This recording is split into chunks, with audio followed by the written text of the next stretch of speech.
Hello, my name is Greer Kirschenbaum. I'm a neuroscientist, a doula, and a mother. And my passion is to bring together science and love to bring mothers and babies closer together, as well as fathers and caregivers and families closer together with babies, and really understand what babies need. Because when we give them what they need in the first 3 years of life, they can flourish for the rest of their life in all measures of health. So I put all my years as working as a neuroscientist and a doula together and a mother into my book, The Nurture Revolution. And my wish is for all families to read it, to understand some of the science that we know of that's just incredible about babies and mothers and fathers' development, because it has the power to really change our world. I would love for everyone to know about it. Can you talk a little about what a neuroscientist does? Hmm. Is it the study of the brain, the mind? Is it the physiologic aspects of neuroscience? What exactly did you study and what did you do like on a day-to-day basis? What is that like? There's so many kinds of neuroscientists, which is really interesting. So some, that you can really study the brain on all different levels, and that's what neuroscience means. It means, the science of the nervous system. And so that includes the brain, the entire nervous system in the body, and there's so many disciplines, right? So we can study motor systems, how do we walk, how do spinal cord injuries heal? We can study the mind and mental health and how do we think, what is consciousness, what is anxiety and depression and addiction, and how do we help that? We can study vision, we can study all parts, right? So there's probably thousands of disciplines. My interest was always how does early life experience impact the brain to to form the people that we become.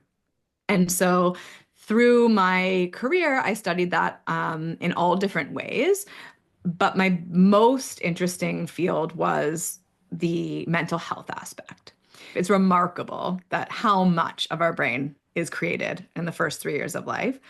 And in my PhD, I studied a gene and how genetics and experience interact together to influence all different mental health outcomes. So, anxiety, depression, addiction, social ability. And then I did a postdoc as well and studied connectivity in the brain. And my field was studying animal models. Let's take it to day one of life, a brand new brain.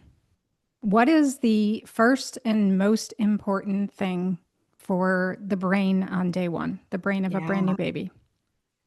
Oh my gosh, yes. The most important thing for a brand new baby is to be extravagantly bathed in oxytocin. um, and the birth of the mother and the father and other parents as well. We're all born on that day, even if it's not our first baby, but certainly if it is our first baby. And we really want to do everything we can to give babies that just incredibly nurturing experience. And babies are expecting to be taking mother in with all of their senses. Every sense that a baby takes us in with, is exploding in their brain, oxytocin, dopamine, endorphins. It's creating this sort of chemical bath for their little brain to start to grow and develop in. And it sets babies and mothers and fathers and parents on a pathway to continue that oxytocin flowing, to continue a really close relationship. And so if babies don't get that experience as early as possible, right? Sometimes it's not possible the second they're born, but we can pick up on it when we can. Um, it does the opposite, and it can actually set babies and parents in a place where they're not going to be receiving those benefits, and the relationship can struggle quite a bit. It's very important right I'm from birth. I always get nervous hearing things like that because so many women can't help that their baby must be separated at birth. Yeah. And one of my very best friends since college had her babies at 31 weeks. They were 2 and 3 pounds each. They were Yeah. twins, and they bonded to machines, one for 8 weeks, one for 10 weeks before they were ever held by her. I mean, I can't. What is that woman supposed to hear when you say that? Like, is this a situation where bonding always happens? It just has to happen differently and later, or has that ship sailed and there's no recovering from it? Yeah, it's such a good question. And I was separated from my mother at birth, not in a NICU kind of experience, but I was separated immediately at birth. And I can share more about my experience processing that. And my son was born at 34 weeks as well, and he was in the NICU for 10 days too, right? And so we don't always have influence. If we can be with our babies right away and have that experience, right? Certainly not in cases where babies are born early and need extra care, or mothers are born or need extra care. So everything leaves an imprint, and we don't have to judge them as good or bad or harmful or healthy. It is what it is, right? We all have unique experiences coming into the world, and they do have an impact and an imprint on us. Um, Having said that, I always will say, when medically necessary, we want to, go back to that reunion, go back to that, welcoming and slowing down and having lots of time together, because the brain is growing for those entire 3 years of infancy. We have a huge amount of time to make connections. And the brain is incredibly resilient, right? I mean, the brain is plastic and it can adjust and it's resilient and it's so much better.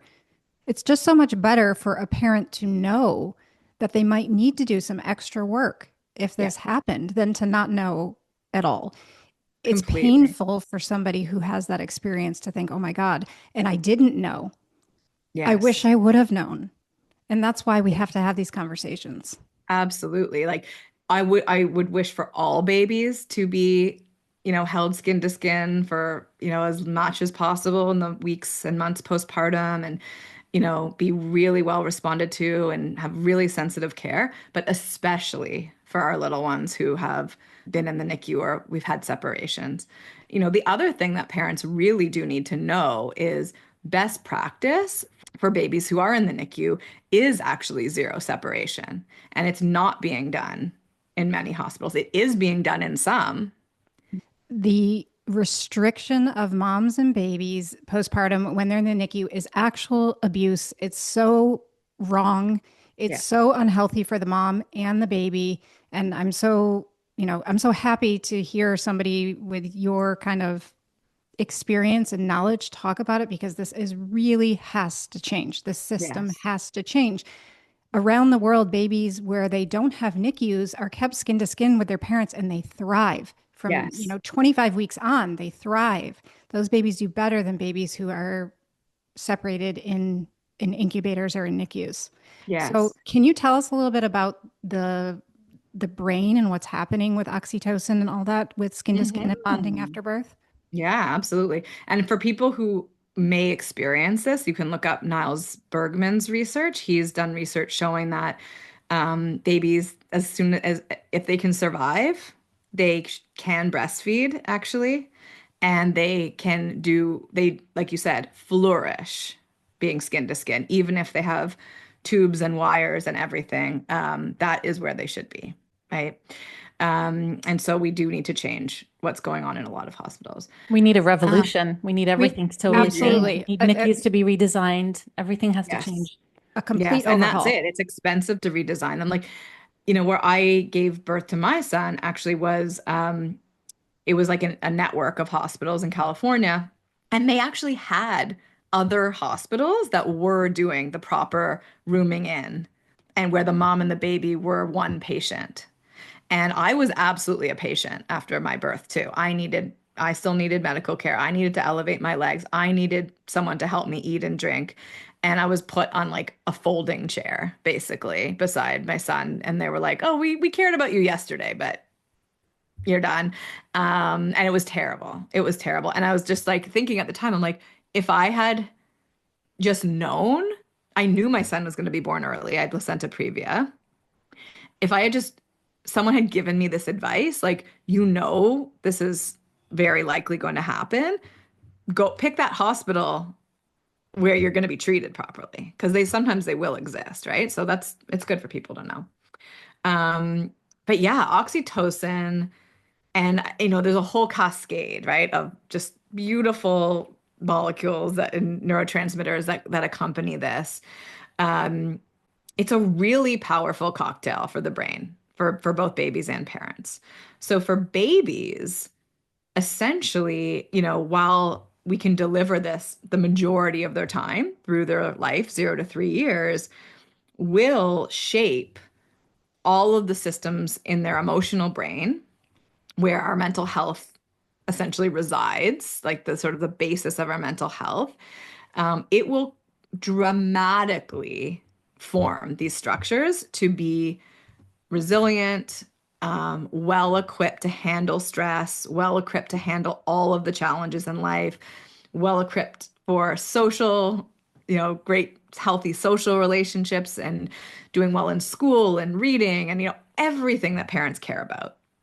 And for parents, it actually, in a sort of a dose dependent way, it's dose dependent for babies and parents actually, will dramatically change parents' brains, both mothers and fathers as well. So it's a really mutually beneficial kind of exchange. I was going to ask you that. How does the father's brain change? It makes so much sense that the mother's brain changes because not only the baby came from her and is designed to be dependent on her, but the father could literally die and the baby and mother would still go on basically Mhm. physiologically unaffected, not emotionally, but physiologically. Yep. So he comes off so ancillary. But we know from research he does change dramatically and he does have a response to the baby, which I find fascinating. I mean, is it just by virtue of, I guess, not conception, but like living with the mother through pregnancy? Or is it driven by his emotions when his baby is born? Is it higher when he's in the room when his Mhm. baby is born as opposed to when he's not in the room when the baby is born? Like how does the father's body and brain respond and what's driving that response? So many great questions. I don't think we know all the answers, but we know some. So I think the first thing is that we have to be a bit patient with dads because their brain changes don't happen during pregnancy, whereas moms will. Dads will start to happen postpartum, and it's dose dependent on the amount of contact he has with the baby. So I would say my gut is saying, like psychologically being there to welcome the baby and, holding baby in the early hours would be wonderful. Only if, mom, if that's available, if mom wants her baby on her. He should take his shirt off, hold the baby skin to skin, if not in the hours postpartum, in the weeks postpartum, as much as Absolutely. possible. 100% in the weeks Okay. postpartum. Okay. And so it's also mediated through oxytocin. So the more, that dad has baby skin to skin, there's really specific nerve endings in the chest of baby and dad. When those C afferent neurons, they will get stimulated. Those will release dopamine in dad's brain, and that will begin his transformation. So we want dad skin to skin with baby, baby wearing. There's a great study on baby wearing, how 1 hour a day for 3 weeks transforms dad's brain in a beautiful way. Having baths with baby, smelling baby's head, touching Sleep baby, sleeping with a baby. Has that been studied at sleeping. all? Yeah, well, like of the baby, like sleeping with on dad's chest is really great. For co-sleeping, we actually want dad's brain to fully mature before we have him sleeping beside, safely co-sleeping beside a baby. Because I said we have to be patient. It actually takes That's between almost 12 and comical the way 14. that comes off. Like dad's brain isn't ready just yet, so we're still baby and mom are waiting for You dad know what? to catch up. Yeah. It's And just wild. it's so instinctual in a mom too. I was just talking to a mom in my practice yesterday who's just like, yeah, no, just not dad yet. Like I just don't trust him quite yet. We trust ourselves with a newborn, but it takes a little time, and that's like nature's instinct. And also, just to 100%. be fair to dads, this is not obviously, we all know this, it's not an intelligence thing. It's almost like the way I view it, if I'm understanding it correctly, is she's wired, like to the extent that she's bonded, she's wired for anxiety as well. She's barely going to sleep. Exactly. She's going to wake up if the baby needs her. It's like, it's almost a function of what must happen. We need a hypervigilant parent really to be Yes. around that Well, baby. the hormone Yes. prolactin, which of course is the hormone that skyrockets after birth and with breastfeeding, is does wire the brain for that hypervigilance. That's part of its purpose. Yes, absolutely. So yes, all the hormonal changes um, that happen postpartum, those will all be wiring mom's brain completely. And so a lot of that hypervigilance and protection of baby is mediated in a brain area called the amygdala. And that baby wearing study that I mentioned shows that the amygdala is the biggest place where they see changes in dad. So he becomes also hypervigilant and extra protective. Does he ever reach her level, or is it just dramatic from where his starting point was? It's definitely dramatic from where it started from. So Ruth Feldman's lab has looked at like studies of gay dads, and they show that the primary caregiving dad, um, a lot of his brain changes, um, they get pretty close to a primary caregiving mother. Again, it is different in some ways, but certainly that vigilance that I believe that was also looked at in the amygdala, they got pretty close, right? So the person who's attending baby the most, spending the most time, the most contact, their brains are gonna change the most, right? And if two parents want to contribute a lot, we want them both to be spending quite a lot of time. Yeah, it's so important to encourage that closeness. Whenever my husband actually took some time off when my son was born, but when he did go back to work, the second he came in, I was like, take off your shirt. Here you go. Do your skin to skin. And it's paid off in beautiful ways. Especially in relationships where a mother is exclusively breastfeeding, a lot of the time the dads feel a little bit left out, and they think that in Yeah. order to bond with the baby, that they need to be bottle feeding. And I'm always trying to reiterate to them that no, no, no, that does come and take the baby and go skin to skin Yeah, after she breastfeeds, so she can take a nap and you can spend an hour with the baby, and that's all you need to do. You don't need to feed the completely. baby to bond with the baby. Oh yeah, I would love for everyone to know that. It's yeah, that is a bizarre idea to me as well. I think it's great to address that need for dads too. Like they do feel left out, right? In those early days and also for them to be assured that like they become main character at some point too, right? It's maybe not going to be in those early days. But yes, certainly having the skin to skin bathing was a great bonding experience. I would put my husband and the son in the bathtub together, and that was their special time, you know, in the early weeks as well.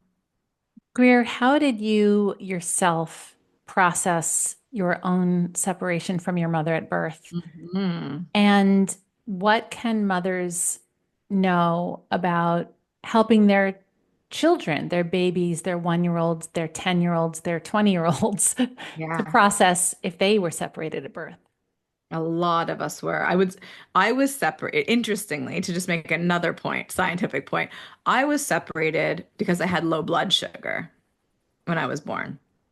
We actually know that skin to skin regulates blood sugar, right? So they took me away where I should have just been put on my mom. It was something that I really wasn't, it was too painful to look at for a very long time for me. And then my son was separated too. And then I was just sort of for many years, just sort of like putting up blinders. I was like, I don't want to know. I'm not ready for this. It's too painful. But more recently, I've been open to it in a really nice way. So there is a discipline called birth psychology, and the therapists, who practice in this way with birth psychology, have a lot of therapeutic tools to help us from those separations at birth. So for me, I was separated for many hours, and the story was my mom like was taking a shower and they brought me into her room. I was screaming, hysterical. And they said to my mom, she's been like this for hours. You have to take her. There's nothing we can do, right? Really brutal. There's Really. nothing we can do. You have to take her, said the nurse to your mother. Did I hear that right? That's And like unreal. gave her to me, like You threw deal her with at my this. mom while she was covered in soap, Oh my still, God. you know. That's so sad. So it was really sad. It was a really, really tough experience. And I've been able to work with therapists to kind of go back there to, reimagine what if I was just put on my mom's chest as I needed to be. It was a very healing therapeutic experience. And then also to sort of understand what beliefs and kind of personality traits and what transpired between my relationship with me and my mother based on that experience. And it's significant. It's pretty significant. So there are therapists who are engaged in this. They can work with children, they can work with teens, with adults, with people at any point who want to repair it. Yeah. What kind of therapist would that be for the people who Um, do that? so there is an association called APPA, APPAH, and they have a directory of people. Yeah. Yeah, that can help. Can you explain a little bit about what happens with memory and the imprints in under age 3? I mean, we've always been told that you can't really remember anything until age 3. So what happens before then doesn't really matter that much. Uh, Mhm. and we know somewhere, somehow we know that that's not actually true. There's an imprint in the brain. Can you explain that? Yeah, actually, a new study just came out on this week, which is pretty interesting. And so, we usually think of memory as our who, what, when, where kind of memories, right? Like, oh, I remember going to the amusement park. I remember biking down a certain path with my parents, whatever it was. But there are so many types of memory in the brain. We have motor memory. You learn to ride that bike once, your brain remembers, how to do it forever, right? There's implicit memory, which is the memory that, we talk about that babies have. So during the years of infancy, from 0 to 3, um, babies will have both the autobiographical memory, the who, what, when, where memories. So if you ask a 2-year-old, what happened 2 weeks ago? Or, did you remember seeing grandma? Of course, they remember their own life, like within that period. But as we age out, as we get closer to 4, 5, 6, and up, we actually lose access to those autobiographical memories from early life. So that's how that part works. The implicit memory basically means that we have experiences that leave lasting connections in our brain, leave lasting changes in our brain that, can stay there and continue to affect us and the way we act, the way we connect, the way that we do things later on in life, right? And is that because of how the hormones in the brain respond to certain stressful situations or nurturing situations? Like you either get wired for safety and security, or you get high stress and you get wired for anxiety and fear. Is that sort of how that works? Yes. The top, really the top level of it is is how the stress system is formed in the early life. Like that's you know, there's certainly psychological domains that are formed that I kind of touched on, with my birth experience, but there are also really, really hardcore neuroscience changes that we see as well. I always focus on this in my teaching is the stress system because the stress system is, the seat of so much of our mental health and our physical health as we age. And so the memory of how our stress is managed and how all of our emotions actually are managed and sort of scaffolded by our caregivers, those will permanently change the way that the stress system develops. So will our stress system release tons of stress when we perceive a threat?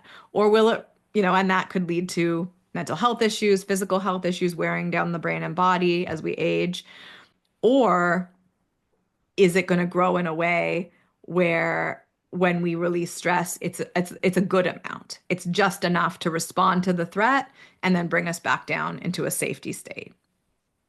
And are we creating a protective system in humans when we foster that early on in those early weeks? Like, is there a time frame that's optimal for creating this very strong nurturing connection?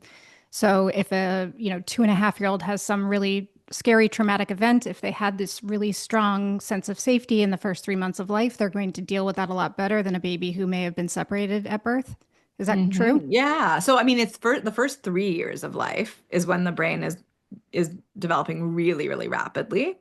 And so that is theoretically is the window where we want to provide as much nurture and safety. And it's interesting too, like reviewing the studies, it's not actually just even a normal amount of nurture and love and providing safety and responsiveness and sensitivity and attunement. It's actually extravagant amounts. Like that is why I'm really saying like spoil your baby. Like what if people say don't spoil your baby and like no, go overboard. You cannot like every everything you do from 0 to 3 is building their brain to be so incredibly strong. So be very Um, responsive to your baby, eye contact, respond to their needs. What else comes to mind when you talk about this? Holding them, be Holding Touching not them being them, holding afraid. so their hand when much. they're walking. But what else? Yeah, I Anything kind of else? divide it up into both physical and emotional Okay. because, some people will say, "Oh, you're just talking about attachment parenting, right?" Which is baby wearing, breastfeeding, bed sharing, responding to cries, relieving the cries, things like that. Hmm. Taking time for yourself is one of them as well, which is also important. Um, but yes, those are really the physical ways that we can nurture babies, and those are really important. Hmm. But they don't include the emotional side. The Okay. emotional side is equally important, What does right? that look And like? you know, I always talk about babies can be in a few different states, right? In their awake and alert states where they want to play and connect. We can have beautiful communication with babies, just beautiful. And I usually like freak people out when I meet their baby and I start like having a conversation with the baby because we don't really see it around that much, right? So if anyone wants to see what these look like, you can Google serve and return um, interactions. That's sort of what we call it in the research. And it's not intensive. It doesn't mean we need to be like locked eyes with our baby all day, every day. But throughout the day, when they are in these kind of receptive states, including from day one, like I do this with newborns, they're all ready right away. You just kind of sit with them calmly, lock eyes, regulate yourself, take some breaths, and just sort of be open to receive what they want to send out. And they will make noises, they will make facial expressions, and you can just kind of go back and forth with them in just a really beautiful way to have these conversations. And they're beautiful to form the relationship, but they're also, you know, in the brain forming a critical self-regulation circuit that person will use anytime they're stressed for the rest of their life to modulate their stress. It's important for early literacy, for cognitive skills. That's a really important one. So, like the what comes to mind for me when I think about this, my mother always worked with children. She's a speech pathologist, and she always naturally did this with my children. She would sort of Yeah. have conversations with them. If she would hold them up on her lap and they would make a face, she would go, "Oh, did it?" And did it? And if they would laugh, Yeah, she would laugh with them, and she would say, "That's so funny," but she would keep responding to them. Is that sort of what you're talking about? absolutely. This is Absolutely. what comes to mind for me when I think of her doing that is just taking babies seriously. Yeah. They're real people. And when they laugh, laugh with them or participate in it. Like it's so easy to just observe them because they're fascinating. But if Yeah. we take them seriously, I think we do engage with them a little differently.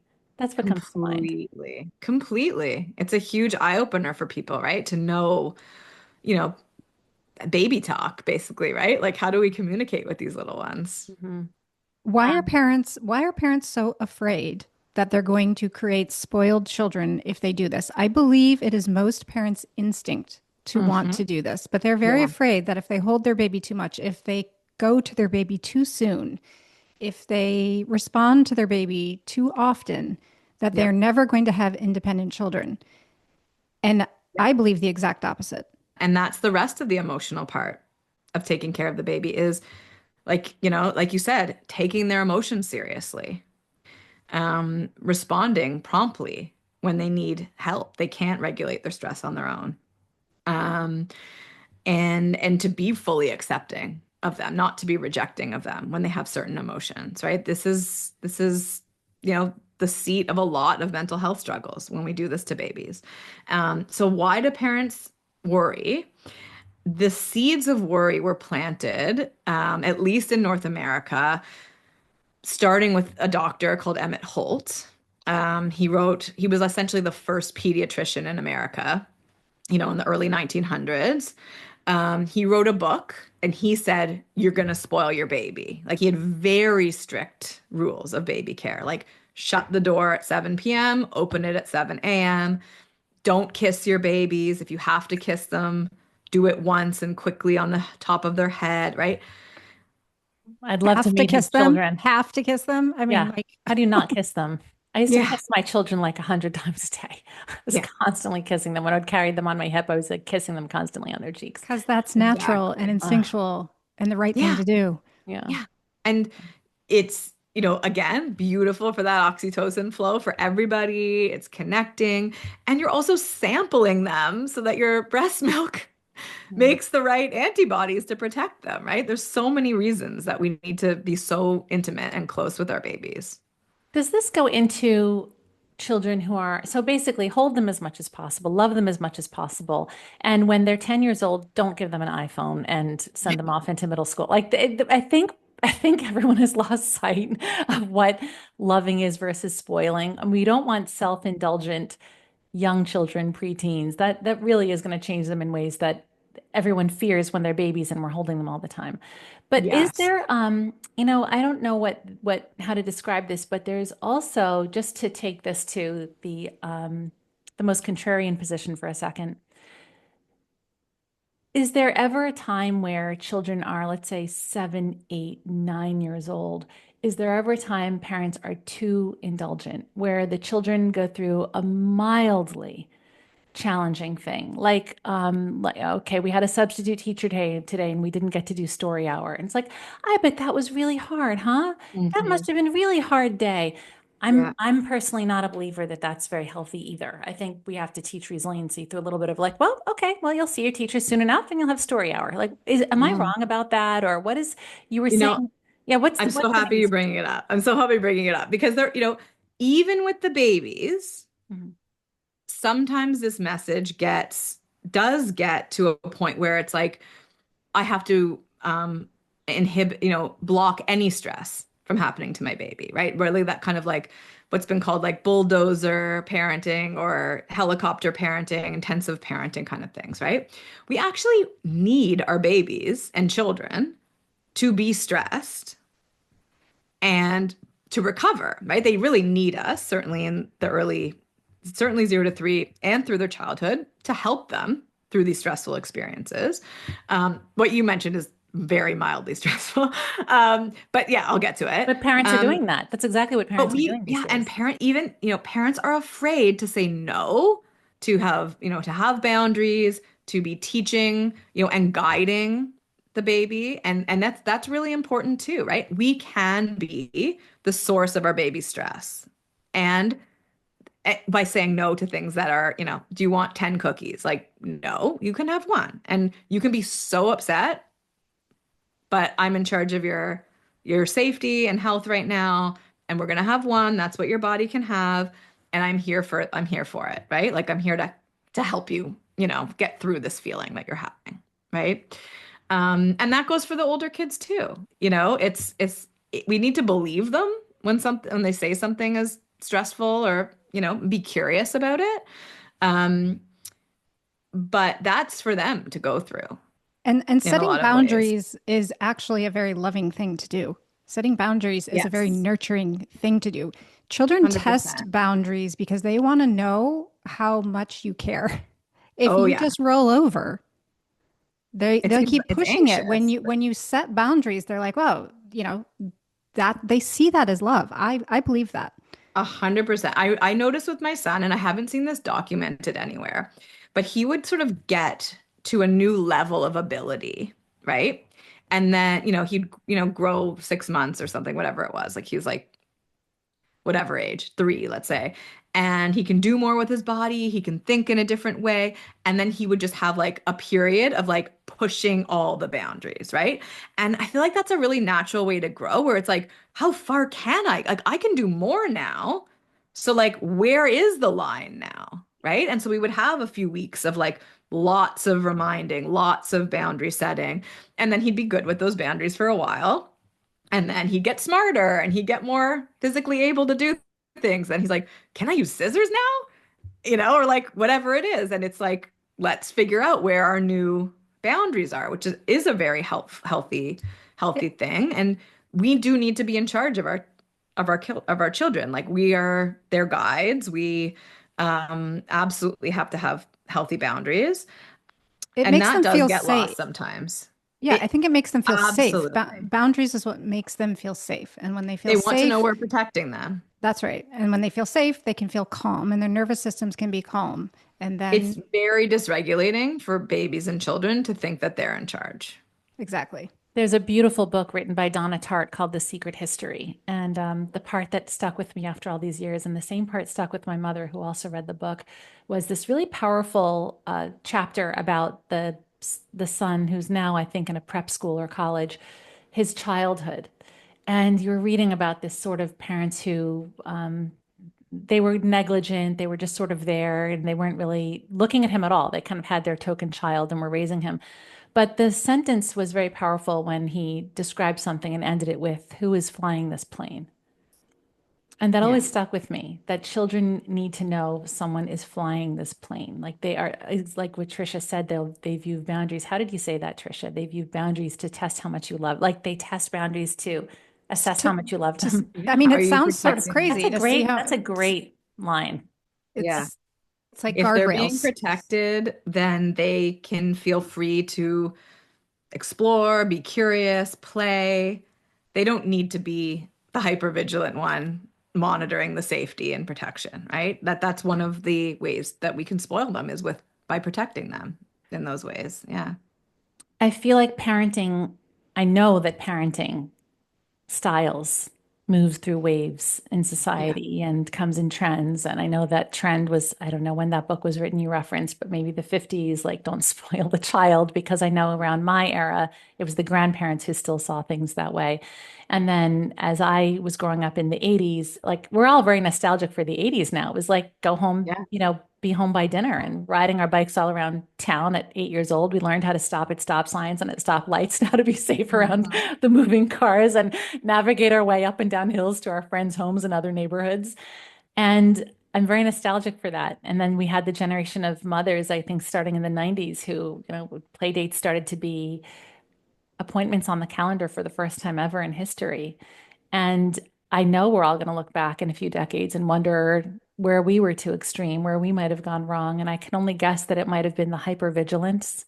Mhm. So I think the 80s and maybe that era did raise very self-sufficient, independent children just by virtue of growing up that way. Like we know mom and dad are home and it's for me to go home, when they're expecting me. Yeah. So what's your opinion about this current style of parenting and the tendency toward hypervigilance? Because I'm afraid I might have been too much that way. And what do we Mhm. know about that style? Yeah, it's definitely like a contagion, right? I feel it too.